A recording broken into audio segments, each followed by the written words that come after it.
Hello and welcome to 2-8. Today we're going to be talking about division equations. Our goal is that you'll be able to solve whole number division equations.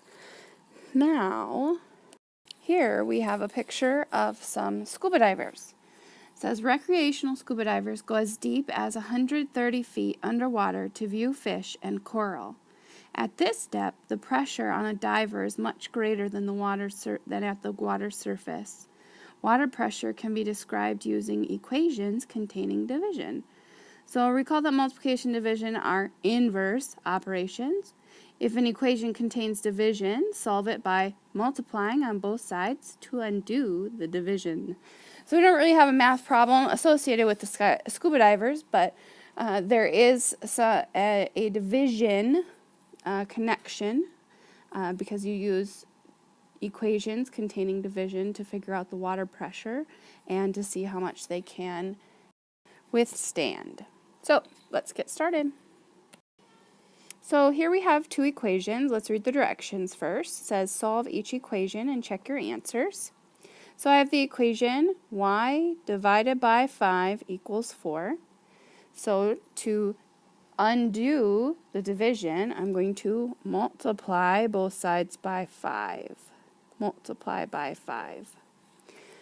So some kids get a little confused by this because they see, well, y is 5 times a divided by 5. Why does that equal 1? Well, if you kind of think about fractions, which we haven't really had much experience with fractions, but if I multiply 5 over 1 by 1 over 5, then I would get 5 over 5, or 5 divided by 5, and 5 divided by 5 is 1. So that's kind of the basis of where it comes from. If you can just remember to do the inverse operation, you should be good, but that's kind of the why we do inverse operations. So 5 divided by 5, again, is just y equals 4 times 5 is 20. So there's my answer. Now I need to check. Y divided by 5 equals 4. For y is 20, so I'll say 20 divided by 5 equals 4. 20 divided by 5 is 4. Sorry, I should make sure you can see this is a y, not a 4. So 4 equals 4, it checks out. All right, let's try another one. 12 equals z divided by 4, so I'm going to multiply both sides by 4.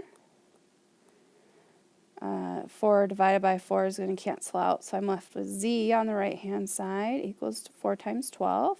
So I'll do my scratch work on the side over here. 4 times 2 is 8. 4 times 1 is 4. So I would get 48 is my answer. Now let's check our work. Write down the original equation, z over 4.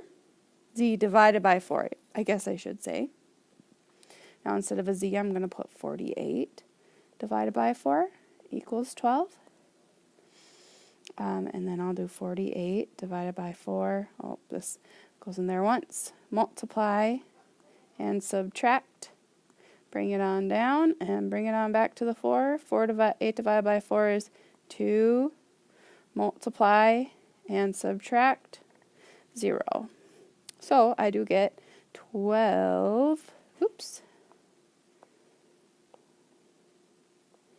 How did I move the whole screen?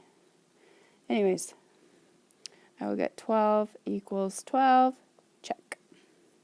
Right, I just wanted to do one more here quick. That was maybe a little bit trickier, kind of. So again, we're going to multiply both sides by 7. So our 7s would cross out. It's kind of like a 7 over 1. 7s would cross out to make a 1.